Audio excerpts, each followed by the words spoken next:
Эвтаназия – бұл медицина термины. Үлемге дучар етілген ауыр халдегі ауруның үлемін тезлету мәғнәсін аңлата.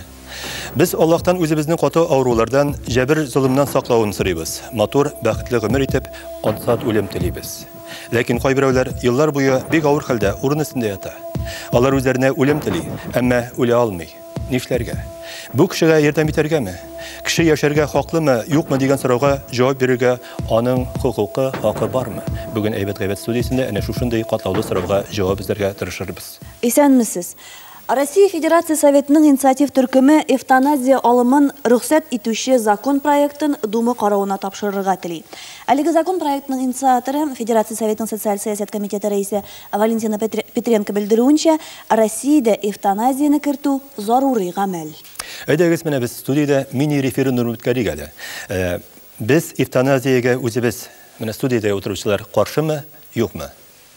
Үзегезнең фикерләрегезне әйтсәгез иде. Һәм тамашачыларыбызга искәртик, без бүген турыдан-туры эфирдә эшлибез гадәттәгечә. Һәм гадәттәгечә тамашачыларыбыз 570-50-75 телефоны аша бүгенге темага карата үз фикерләрен җиткерә ала. Әлбәттә, сездән шушы темага мөнәсәбәтегезне тыңларбыз. Кемнәр, сез каршымы? Минем уйлавымча, эвтаназия бик кирәкле нәрсә. Чөнки кеше менә күп вакытлар үлә алмыйча тилмереп ята. Бу кешегә җиңел генә, газапсыз үлеп китәргә ярдәм итәр иде. Тагын сез? Мин эвтаназиягә каршы ни өчен икәнлеген кыска гына аңлатып китәм. Менә Европада һәм тагын бүтән алга киткән илләр бар. Алар үзләре бик бай һәм хукукый яктан да алга киткән илләр. Һәм аларда менә шу эвтаназия законына каршы күпме нигә хәрәкәтләр бар һәм алар аны кабул итмиләр. Ни өчен икәнлеген без үзебез дә бит менә телевизор караган саен күреп торабыз. Шушы мәсьәлә бит бик еш чыга ул. Нигә прессага да һәм телевидениедә шушы мәсьәләне чит илләрдә еш кузгаталар.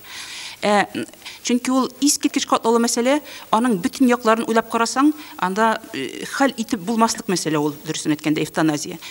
Безнең илдә ни өчен аны кертергә ярамый? Безнең ил беренчедән ярлы, һәм менә без үзебез күреп ишетеп торабыз, хәтта квартира эчендә күпме кешене якыннарын да үтерәләр.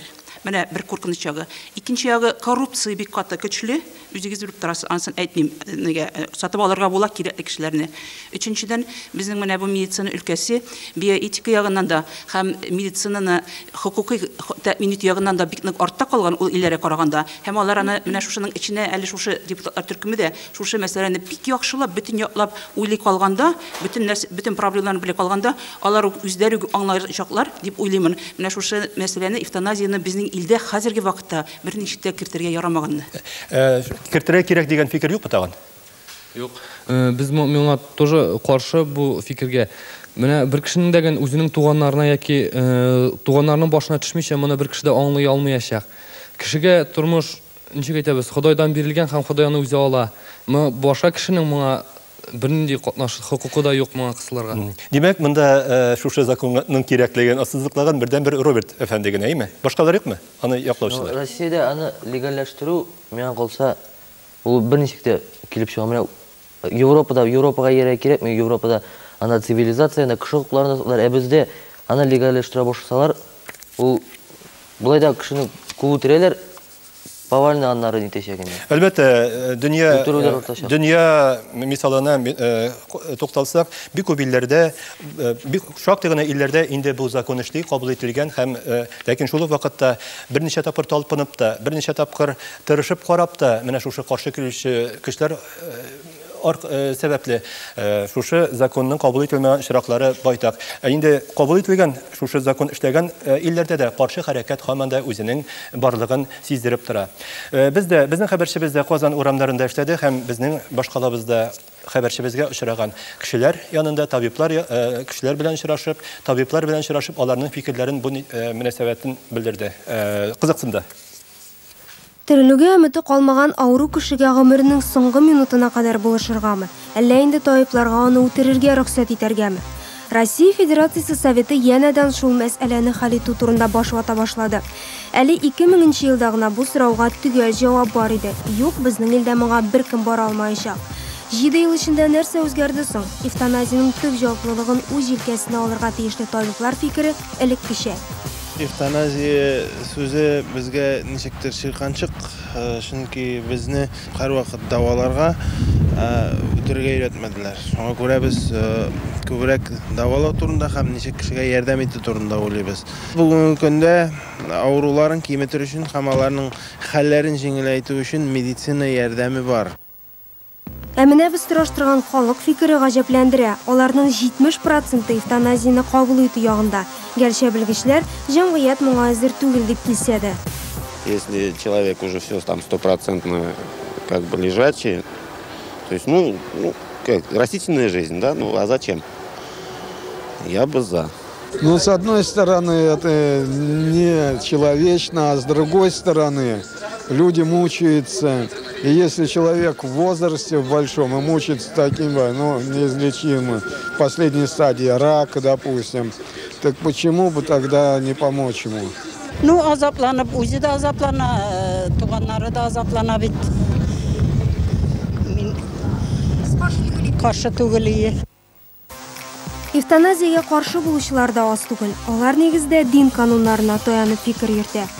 Кеше гомерен бары тик Аллаһ Тәгалә генә хәл итә ала торгандыр. Шуңа күрә аннан бирелгән гомер ул бары тик Аллаһ Тәгалә тарафыннан гына алына ала. Ничек авыр булмаса да барыбер торасы килә. Даже если үзе дә рөхсәт итсә дә барыбер мичтә ул ярамый шәтергә дә.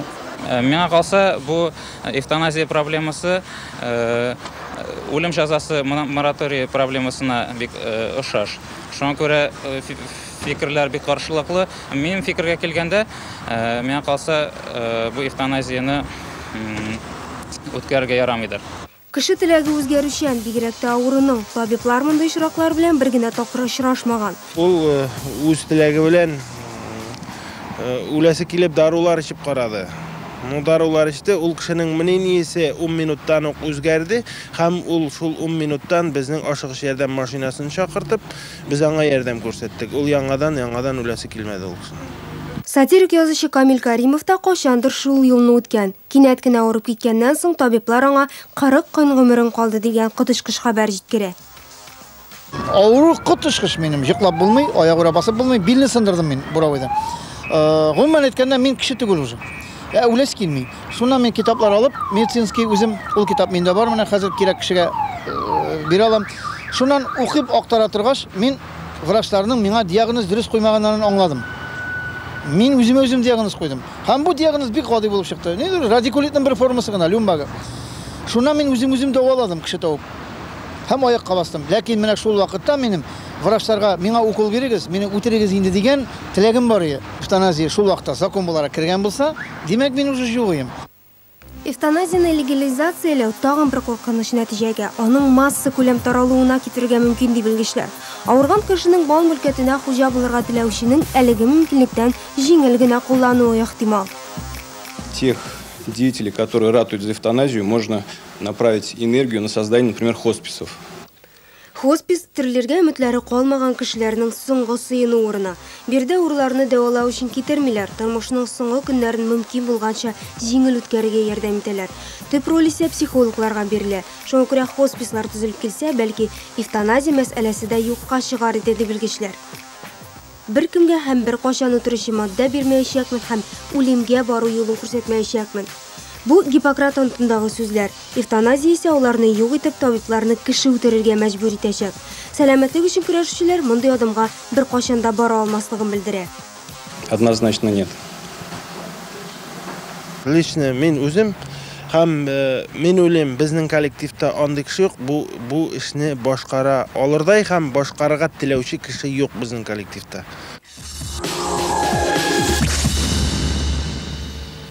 Безнең тапшыруыбызда табиблар, журналистлар, гомумән шушы темага битараф булмаган кешеләр катнаша, тамашачыларыбыз да битараф булмас дип уйлыйбыз. Алар үзләренең шалтыратулары белән безнең сөйләшүгә кушылырлар.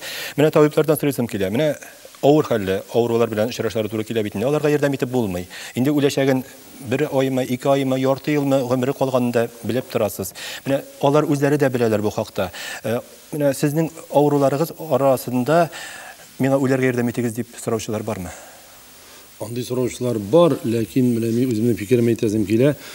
эвтаназия безнең илдә генә түгел, ул бөтенләй булырга тиеш түгел. Менә без инде чит илләрдә, кайбер илләрдә бар дип әйттек, ул илләрне саный башласам, ул 3-4 ил бөтен дөньяда дип әйтеп була. Шуның өчен эвтаназия кертелергә тиеш түгел. Инде бит менә мин әйтә алам булай итеп, бер мисал китереп.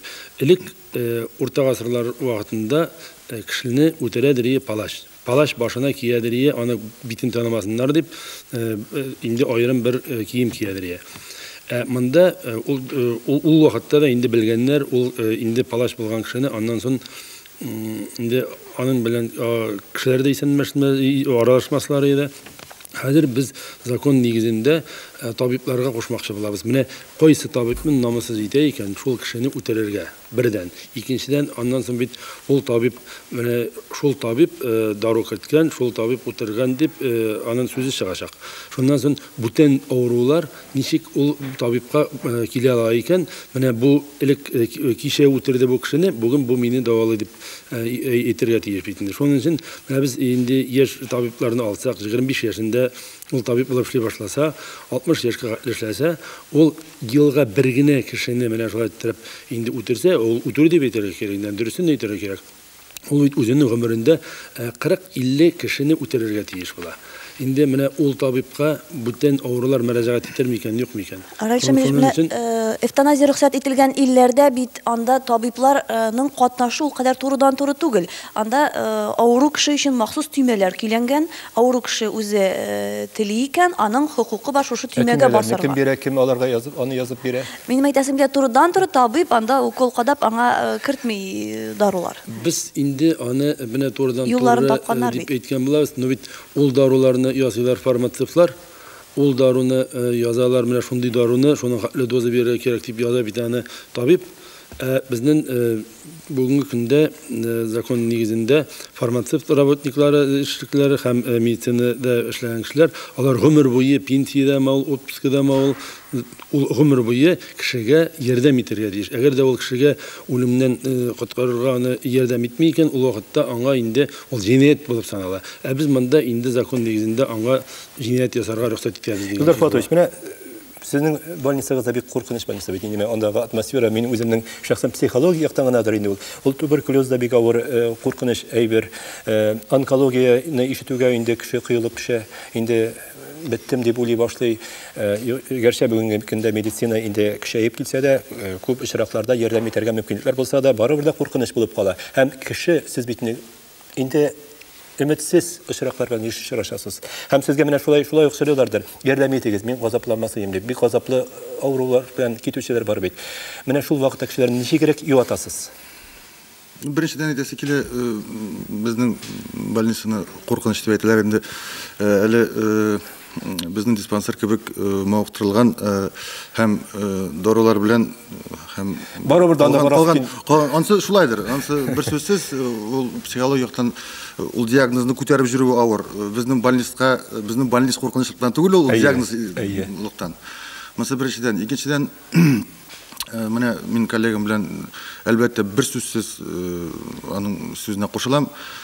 Сез менә аңлагыз, табибның мәсәлән институтка керә икән инде яшь җегет, яшь кыз, анда 17-18 яшь була инде кешегә.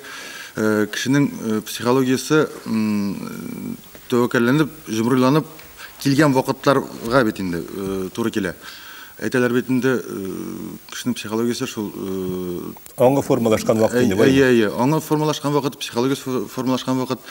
Шул чактан бирле бу яшь кешегә булышырга өйрәтәләр.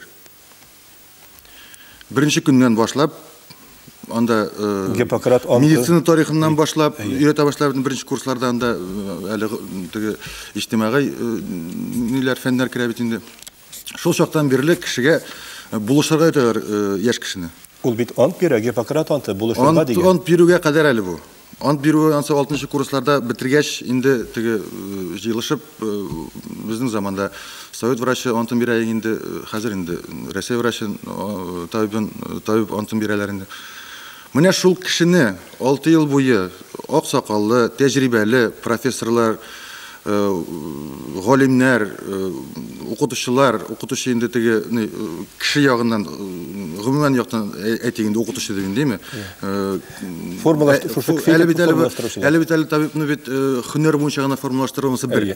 Кеше буларак. Аны бит әле шулай кеше буларак формалаштыруда дигән нәрсә бар бит инде.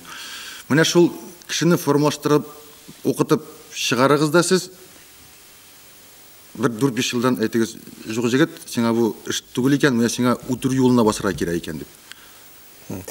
Менә аннан соң бит әле тагын икенче нәрсә бар. Авыру вакытта кеше менә Камил Каримов сөйләде бит үзенең мисалында. Ул вакытта әгәр дә шушыны закон кабул ителгән булса, эшләгән булса, мин инде бәлки яшәмәгәндә булыр идем дип. Чөнки кайсы бер мизгелләрдә кеше бит үзенең аңлаешын отчет та тота алмаска мөмкин. Ул ягы да бар бит, әйме? Дөрес әйтәсегез.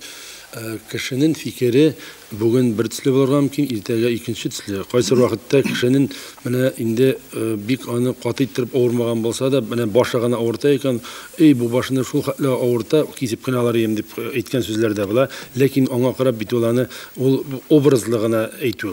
Шуның өчен үлеп киттем яхшырак булар дип күп әйтүче бар, ләкин алар инде турыдан үлем турында сүз чыга икән, алар үләсе килми. Шуның өчен бу очракта инде әйтергә кирәк. Бүгенге көндә бу бик бездә иртә күтәрелгән сүз. Бердән, икенчедән безнең илдә бүгенге көндә бик күп икътисади үзгәрешләр бара. Инде менә дөрес әйттеләр, кайсы вакытта бит җинаятлар да бик күп бит инде. Менә шул фатир турында да, инде наследство турында да дип әйтәбез. Шуның өчен бу бит инде җинаяткә юл кую дигән сүз. Инде бер яктан без инде кешене үтерүгә мораторий керткәнбез икән. Җинаят ясаган кешегә, инде кешеләрне үтергән кешегә элек безнең илдә бар иде, аларны да үтерәләр иде. Инде без шунга мораторий керткән вакытта без бер кул белән мораторий керттек, икенче кул белән без рөхсәт итәбез табибларга, алар кешене дәваларга ант иткән кешеләргә без инде рөхсәт кенә түгел, біз аларны мәҗбүр итәргә тиеш булабыз. Инде менә син кешене үтер, шушы кешене үтер дип. Илфат, безгә шалтыратучы бар, онытмагыз сорауыгызны, Рамил әфәнде, тыңлыйбыз сезне. Исәнмесез? Тыңлыйбыз. Исәнмесез? Исемегез ничек? Сәсеннән Гайнуллина Рафилә. Беренче төркем инвалид. Менә миңа 1999 елда мирле үләсең, син обречена үләсең дип кайтаралар. Минем үләсем килми, кешегә андый диагноз куйганчы, нормальный диагноз куеп, лечить итсеннәр вакытында дип. Кем кешене үтәргә легчерәк бит. Шуны да әйтәсем килгән иде. Рәхмәт. Рәхмәт. Бу сорау бар сезгә. Менә чынлап әйткәндә, монда бит эвтаназиянең ике формасы бар. Беренче форма ул ачык эвтаназия, юридик этик эвтаназия. Икенче яктан бар жабык формасы эвтаназия ул бар, ул була. Чөнки мәсәлән, коммерческий больниста акчалары юк икән. Ситуация шундый. Сүндерәбез вентиляцияны, ниндер ситуация алага врач әйтәләр, сүндерегез, все акчалар түләмиләр. Монда диагнозы шундый. Кирсенчә әйткәндә, ситуацияга врач көн сайын ләгә. Чөнки мин хәзер буларны бирмәсәм, бу ясамасам, кайсы вакытта да туганнар беләләр, что менә бу авырышы ардырды безне. Хәзер менә булай итеп булмаса, хәзер без, интегеп тора инде. Менә шундый эвтаназия әйтик менә тормышта эвтаназия ул була. Әйтик менә бу жабык эвтаназия. Менә сезнең врачларда минемчә шундый хәлләр була. Чөнки төрлечә ситуацияга врач ләгә, кайсы вакытта особенно коммерческий ситуацияларда. Ул коммерческий гына түгел, менә ул эвтаназия, ул пассив эвтаназия дип атала, пассивный. Менә ул пассивный дип атала ул. Ул ничек килеп чыга? Менә күптән түгел генә статистиканы укыган, ул безнең республикада да язылган иде. Күпме кешеләр, мәсәлән, инфаркттан соң өйдә үләләр. Аларны төрле сәбәпләр аркасында я больницага салмыйлар, яисә мәсәлән авыл җирләрендә китереп җиткерә алмыйлар. Төрле сәбәпләр аркасында мәсәлән инфаркт, инсультлар, алар вакытында ярдәм күрсәтелми инде. Вакытында ярдәм күрсәтелми. Анысы бер яклап, икенче яклап, аннан соң менә без аны бик күбез шушы факт белән очрашканыбыз бар. Авыр хәлдәге авыру ята больницалар үзләренең отчетларын матур итеп күрсәтү өчен, анда чөнки аларга бирелә аларның графалары, отчет бирәләр, анда летальность күрсәтелә. Әйтәләр авыр хәлдә булган кешегә, нигә апа, абый, алып кайтыгыз инде, өйдә үлсен инде дип матур итеп кенә әйтәләр, өйдә үлсен дип. Менә ул бит ул барыбер шул пассив эвтаназия дигән сүз ул. Чөнки ул менә кешене алып белеп торалар врачлар, ул үләчәк, нидән менә отчетлар чиста булсын, матуррак булсын диләр. Шул вакытта нидән кешеләрдән арга риза була, ярар инде җәфаланмасын инде, больницада үлмәсен инде, өйдә үлсен инде диләр. Менә ул барыбер шул эвтаназия белән кызганычка каршы ул гел менә безнең бар ул. Менә ул чыннан да ул, менә ул пассив эвтаназия. Без тамашачыбызны тыңлыйк. Безгә Юлтазыдан шалтыраталар, исемегез ничек? Наилә. Фикерегез нинди? Наилә әби. Мин хәзер генә гайбәтне карап утырам. Һәр атта шушыны мин бик көтеп алам, рәхмәт сезгә, эшегезгә. Рәхмәт. Ходай җиңеллек бирсен. Менә бу әле сөйли торган сүзегез бер халык арасына чыга күрмәсен. Безнең халык бик начар. Бу бит Ходай тарафыннан бирелгән гомер. Инде ни авыр булса да безгә Ходай Тәгалә үзе алсын җаныбызны. Бу хәлне булдырмаска кирәк. Рәхмәт. Рәхмәт. Халык арасына чыгасы килми дигән сүзне. Аннан соң менә шушыңа истәп тагын менә Рафилә олигарх шалтыратучының да сүзе, менә ел сайын аны кайтарып җибәрәләр инде үләсең дип, һәм менә кешене өмет яшәтә диләр бит. Өмет яшәтә бердән, икенчедән менә бик зур сорауны кузгатты шалтыратучы. Бу сүзегезне кеше ишетә күрмәсен дип. Без соңгы вакытта кирәксә кирәкмәсә бу теманы күтәреп сөйләшәбез. Без дип әйтәм мин, халык җәмгыять сөйләшә. Һәм карагыз әле, бу мәсьәләне хәзер сәясәтчеләр инициативасы белән чыгаралар. Безнең сәясәтчеләрнең күбесенә килгәндә, алар вообще Россия халкын үтереп бетерерләр. Һәм алар шулга бастылар да инде. Менә өенә мин бүгенге көндә медикларның кагылмыйм. Медикларның бакымда бүгенге көндә никадәр авыру дарусыз калды. Ул эвтаназия түгелме? Ул ил күләмендәге пассив кына түгел, ул актив эвтаназия. Социаль геноцид дип атала. Социаль геноцид. Чөнки эвтаназия мәсьәләсе ул чынлап та Сүрия ханым да әйтте, ул бик катлаулы мәсьәлә. Анда фәлсәфи якта, юридик якта, медицин ягында, әхлакый якта һәм дини ягында монда күтәрелгән.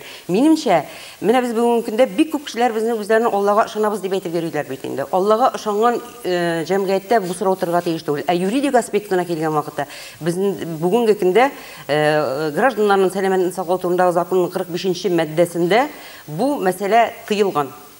Һәм ике төрле, өч төрле бүгенге көндә ул мәсьәләне кузгату, ул минемчә спекуляция гына. Әнә табиб әйтте, хоспислар төзү турында уйласыннар иде, ул мәсьәлә турында уйлаган шәй. Менә безнең табибларыбыз утыра. Алар да шул фикердәдер дип уйлыйм мин. Һәм менә әйтте, кеше ишетә күрмәсен дигән сүзгә мин нәрсәне әйтергә уйлыйм. Чөнки бик эвтаназиялар буенча, турдан туры шундый эшләр буенча безнең республикада практика бардыр дип уйламыйм мин. Очраган юган. Ләкин кеше үтереп, күрәләтә кеше үтереп, үзәтләп кеше үтереп, ул кешене үтерүен мин аның хәлен җиңеләйтергә уйлап кына эшләдем дип шул мәсьәләне алга китереп акланырга маташучылар бар.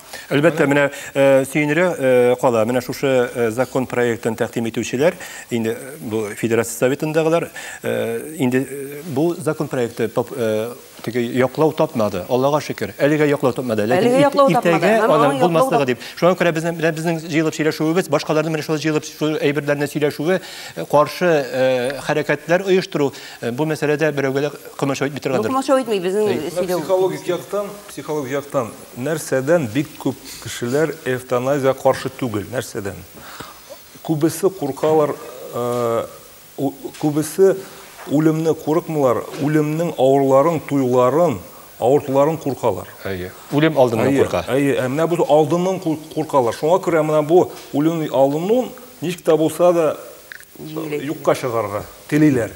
Шуңа күрә социологик яктан күп кешеләр әйтә эвтаназия. Шалтыратучыбыз бар дип әйтәләр. Рәхим итегез. Кыскарак мөмкин булса. Алло, исәнмесез, хәерле көн Диләрә Казаннан. Мин кечкенә булганда безнең подъездда бер песи яши иде. Аның арткы аяклары я кысылган булганлыгын сөйрәлеп кенә йөридер инде. Һәм без аны үтермәкче идек. Шуннан узак уйлагач, нигә аны үтерергә, ул бит бәндә, Ходай бәндәсе бит инде барыбер җан иясе үтермәскә булды һәм әгәр дә без аны шунда үтергән булсак, гомер буе безгә ул яшәргә бирмәс иде, ул безнең өстебездә булыр иде. Шуңа күрә без аны үтермәк, ләкин ул үзе үлде. Барыбер узак тормады. Менә әлбәттә бу хайван белән булган мөнәсәбәт. Кеше бит инде улаймы? Инде кешене өмет яшәтә дибез бит. Минем дә һәркем менә безнең хәбәрчебез әзерләгән сюжетта да бер апа үзе шушы әйберне яклавын әйтте. Аның баксаң ире белән шушындый вакыйга булган икән, 3 ай бик авыр хәлдә яткан ире, үлем көтеп, үлем сорап яткан, нишләп үлем килмәй дип. Менә шушы әйбер белән юлыккан кешеләр аны инде яклый да торгандыр. Ләкин кешене өмет яшәтә бит. Узган ел минем дә бер апам шушы яман шешкә ләгеп вафат булды, ләкин ул соңгы көненә кадәр тереләм дип яшәде. Соңгы көненә кадәр аны әйтмәдек. Табиблар менә шулай инде күпме гомерен калганын да әйтеп кайтарып җибәрделәр, ләкин ул аны белмәде. Менә Зөбәйдә ханым, әйтегез әле, бу мәсьәләдә, менә бу сер шишүчеләр, менә авыруга шушылай әйтүчеләр, авыру менә миңа бер атна калды, 1 ай калды, 3 ай калды дип, менә шушы серне белү авыруга закон ягыннан Сүрияны гырак әйтә торгандыр дип уйлыйм мин ул мәсьәләне. Безнең төп законда, сәламәтлек саклау турындагы төп законда менә айрым статья бар, менә шушы врачебная тайна дип атала. Һәм шушы врачебная тайна дип шушы закон буенча, шушы врачның сире яисә татарча инде. Шушы закон буенча хәзерге көндә врачлар авыруга әйтергә тиешләр, авыруны. Әмма ләкин әйтергә тиешләр булса да, ул барыбер бик каты врач уйларга тиеш. Кешенең менә ул барыбер анарга закон буенча шушылай турыдан-туры әйтергә тиеш булса да, ул аларга нинди диагноздан карарга тиеш, диагнозы нинди, һәм нинди кеше, көчле кешеме, кешенең төрле бит психологик менә кешеләр бар. Шундый көчле кешеләр бар. Әгәр дә кайбер кеше шушы үзенең диагнозын белсә, ул инде ул менә bütün төрле методларын табып, bütün төрле юллар белән шундый көчле ихтиярлы кеше ул шушы авыру белән көрәшергә керешә һәм җиңеп чыга.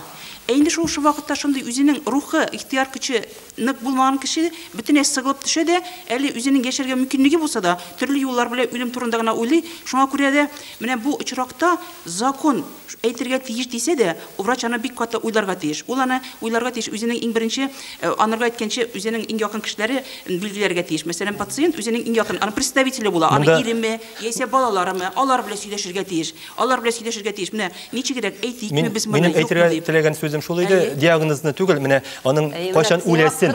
Диагноз шушы бит инде ул. Диагноз дигән сүз, ул менә диагноз дигән.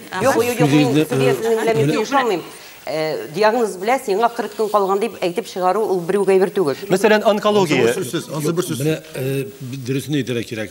Дөрес закон нигезендә табиб сире ул инде авыру сорый икән, ул вакытта табиб аңа әйтергә тиеш. Ләкин законда һәм аның законга комментарийларда язылган, кешенең теләгенә каршы аңа диагнозны әйтергә ярамый. Кеше үзе сораса гына аңа диагнозны әйтеп була. Ул вакытта да диагноз аңа әйтелергә тиеш. Кешенең психологик ягын рәнҗетмичә, кешегә аңлатып, менә йомшак формада гына әйтергә дигән. Әйтик, менә шул туганнары белергә тиеш дөресен. Чөнки ул аның яңадан анысы хукукый яклар чыгып килеп чыга. Әгәр дә анда бит чит илләрдән нәрсәдән дә килеп чыга. Чит илләрдә инде һәрберсенең бар собственность һәм бүтән төрле проблемалары, мөлкәте бар, бүтән төрле проблемалар бар. Чөнки әгәр дә кеше белмәсә, туганнар белмәсә, анасының шушы семья, гаилә бик авыр хәлдә калырга мөмкин. Шуңа күрә дә улларга әйтергә тиешләр. Әмма ләкин кешенең үзеннән инде алар сөйләшәләр, хатыны белән, балалар белән әйтикме? Әгәр дә алар әйтсәләр, ул шундый көчле кеше, әйтик без анарга дисә, шушылардан сантенар әйтәләр. Әгәр дә кеше әйтсә, юк, мин бернинди үзенең диагнозым турында, авырум турында белергә теләмим, миңа бер сүз әйтмәгез, дисә, анарга әйтәләр шуны. Әлбәттә, туганнары арасыннан да көчлерәк, рухлы, көчлерәк, җаваплырак кешене сайлап әйтергә кирәктер, әйме? Дөреслекме? Теләсә кемгә әйтергә ярамый. Иң якын кешеләрне шушы, менә, иң якын кешеләрне. Икенчерәк темага кирип киттек. Монда бит инде менә бу табиблар врачның тайын турында сөйләгәндә менә сорау вакыт турында тема сүзсүннән кузгалды, әйме? Күпме калган, күпме ничә көн калган дип. Өмет яшәтә дигәнне күрсәтә. Өмет турында сүз бар, әлбәттә. Минемчә, үзен игътибар иткән һәм дәрәҗәле табиб мондый сүзне әйтергә беренчедән мөмкин түгел. Чөнки дә мин үзем Аллага шөкер 88 елдан бери эшлим. Хирург булып, табиб булып, ничек әйтеп була кешегә менә сиңа шуны хәтле көн калган дип. Мәсәлән, беренче проблема нәрсәдә? Ул билгеле түгел. Берничек тә билгеле була алмый. Бернинди китапта да язылмаган, мәсәлән, менә шундый авырудан соң, шундый дәваланганнан соң 34 көн яшәргә тиеш кеше дип, 76 көн яшәргә тиеш дип. Монда бу мәгънәсезлек бу. Бөтенебез Ходай астында йөрибез. Менә мин шуңа күрә өмет турында сүз бар, өмет турында. Без әйтәмеш, без әзрәк алыштырдык. Диагноз турында сүз алып бармыйм. Мин сүзне алып барам хәзер яшәүнең срогы, дәвре турында. Яшәү дәвре турында барам сүз, нәме? Шуңа күрә мен енді өзімнің теге бек тирән дини кіші деп санамаймын енді. Шуңа қарамастан ничек кенә булса да бүтініміз Құдай астында жүребез. Шулай бит. Мен ертеге Аллам сакласын кирпич төшәр мәрхүм. Деме? Әле кем белә, әле тагы 98 ел калганнар бәлки. Нәкъ шулай авыру кеше дә. Әйтеп булмый. Авыру кеше сәламәт кеше белән бер түгел. Ансы әлбәттә, ул ике төрле кеше. Ләкин кешенең, мәсәлән, сиңа ай ярым вакыт калган дип әйтү бузу мәгънәсе. Әлбәттә, табиб бу очракта менә әле син тереләсең, аякка басачаксың дип авыруның үзенә шуны өметләндереп, өмет кертеп җибәрсә, ул аңа гынак та хата да түгелдер инде. Авыруга аны әйтү бернинди гынак түгел. Ләкин менә дөрес әйтте безнең Сүрия ханыбыз. Туган томашалар әлбәттә кырында булган кешеләр алар белергә тиеш. Бүтән әйберне төпсезенә кадәр белергә тиеш, чөнки дә авыр башы аларга төшәчәк. Караган кешегә төшәчәк. Хәзрәт, менә диндә бит алдашырак һич тә ярамый. Менә бу очракта табиб Бу очракта алдашу булмый, ул кеше өмет бирү киресенчә, өмет яшәтә бит кешене алдан әйткәнчә.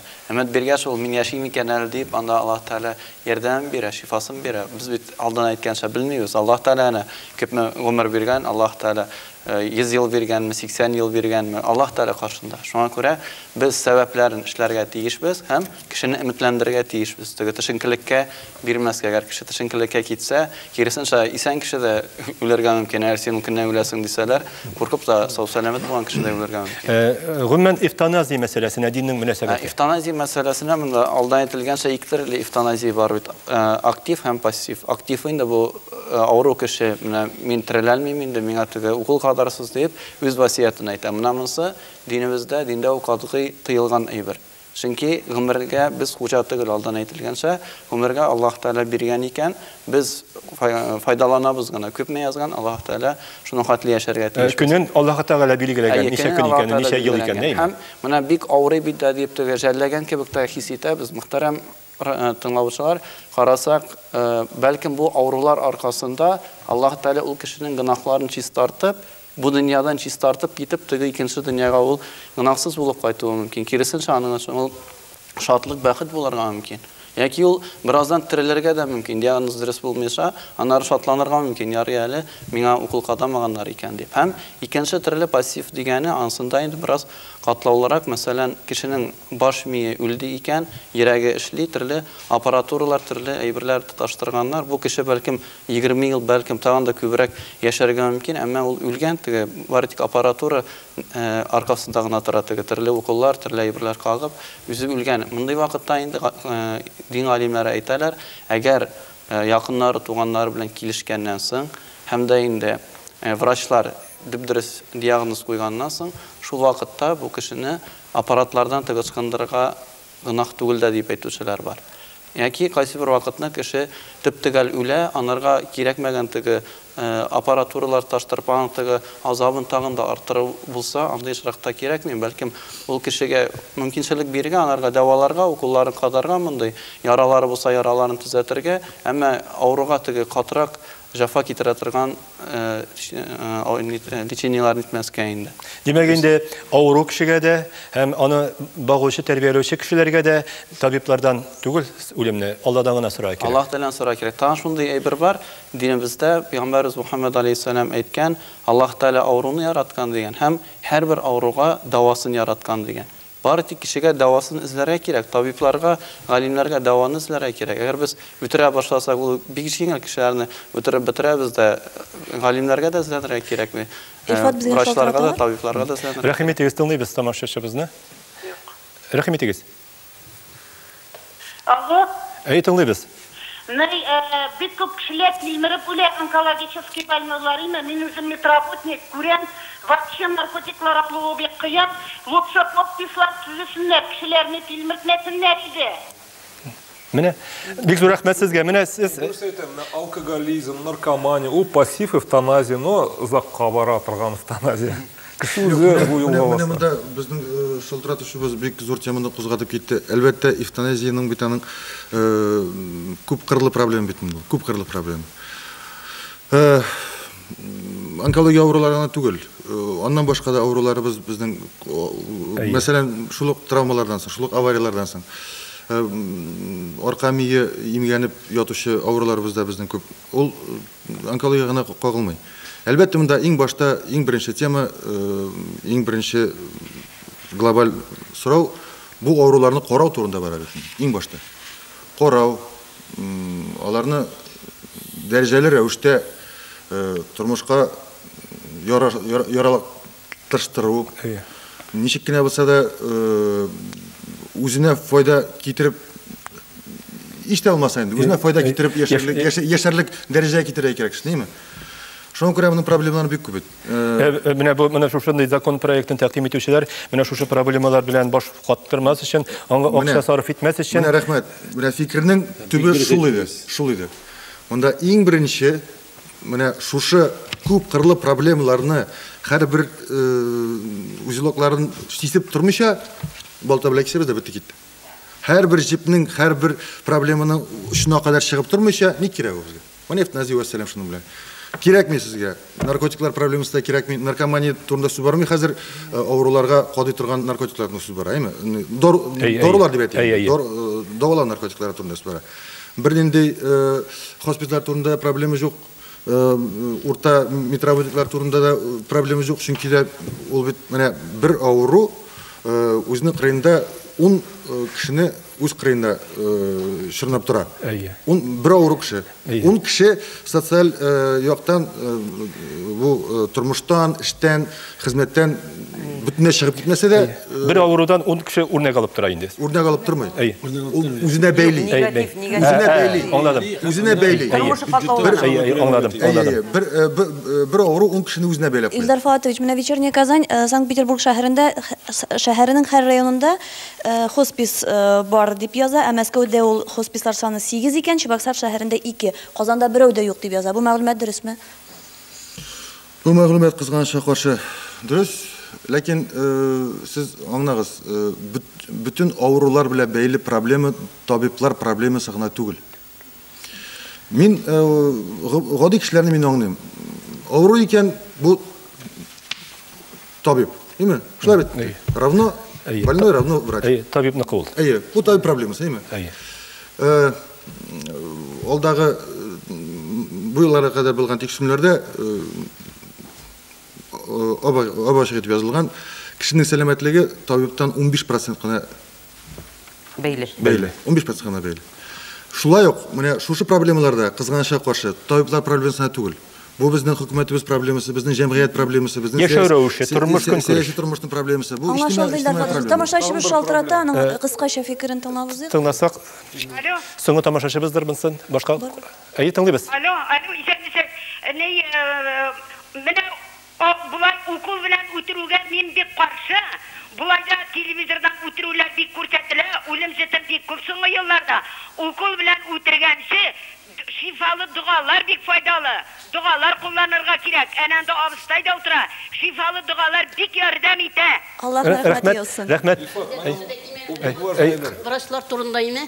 Врачлар менә якты йөзле булса кабул итсәләр, менә бу авыруларга дарудан да шифа. Мин үзем бик күп авырдым, больницага барам, менә шундый врачлар бар, каршы алалар, шундый елмаеп, матур итеп сөйләшәләр. Шул хәтле рәхәтләнеп, миңа дару да кирәк, мин рәхәтләнеп тазарып кайтам. Табибның сүзе дару. Менә аларга бик мөһим кирәк. Кайберләр торфа, менә аларга даже барасы да кирәк күренәсә. Менә шундыйларны нәзәрәт итәргә, игътибарга кертергә кирәк аларга. Монда бер проблема бар. Менә кеше рөхсәт биргәндә эвтаназия турында, үзенең эвтаназияга. Ул бит ниндер документ яза, кулны куя. Менә бу психологиядән бер проблема. Ничек менә ул бу кулны куйды? Аңлапмы? Аңсыз якмы? Чөнки монда әйтергә, что менә кеше куйган аңлап бик авыр кайсы вакытта. Чөнки кеше депрессив синдромда була, төрле авырулар белән. Шуңа күрә монда аның куярга дөрес менә кулы аңлау да юк. Менә без тапшыру алдында гына Әлфинур ханым белән сөйләштек. Менә ул безнең һәрберебез авыру кешеләр белән очрашканыбыз бар. Авыр хәлдәге авыруларны күргәнебез бар. Һәм инде ни кызганыч узатканыбыз бар соңгы юлга. Менә Әлфинур ханым белән сөйләштек. Менә ничә кеше менә шулай тәрбияләнгән һәм менә арада берәрсе менә шушы табибтан берәр үлем сорадымы? Табиптан мен менә шусын әйтәсем килә.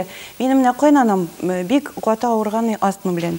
Больницага хәзер керде дә, бер укол ясасалар иде дип, менә шундый фикер белгерткән. Аллага шөкер, без аның менә фикеренә, аның хисенә ияреп, менә шундый эшләмәдек һәм табиптан да сорамадык. Шуннан соң ул менә терелде. Терелде дип инде 10 ел, 11 ел яшәде, Аллага шөкер. Менә шуңа күрә, менә кешенең хисенә, кешенең ничектер фикеренә ияреп, менә авыру кешенең дип әйтәсем килә инде. Авыру кешенең хисенә ияреп, менә шундый гамәлләрне эшләргә кирәк түгел. Башкалар инде Мондый вакытта киресенчә аны менә ярдәм итәргә, аны аңлатырга һәм рухын күтәрергә тырышырга кирәктер. Өметләндерергә кирәк. Икенчедән, менә яшьләргә мөрәҗәгать итәсем килә. Барбер яшьтән менә үзенең сәламәтлеге турында кайгыртырга кирәк. Ни өчен менә без аннан соң картайган көндә менә шундый авыру булабыз? Чөнки яшь вакытта сәламәтлегебез турында уйланмыйбыз да, бер нәрсә дә эшләмибез. Тоға менә шуны әйтеп китерәк кирәк.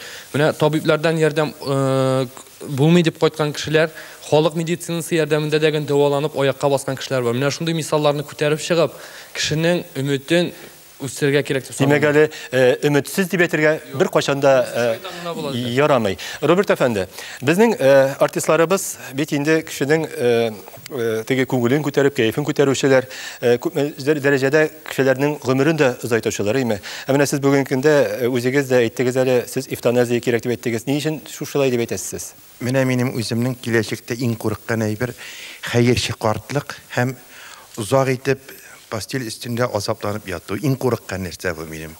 Мин әйтер идем, менә кеше һәрбер менә безнең илдә Müslüman dinində bulsan, xit pravoslaviya dinində bulsan, Xudaydan az ağrı, tez ölüm sırayı.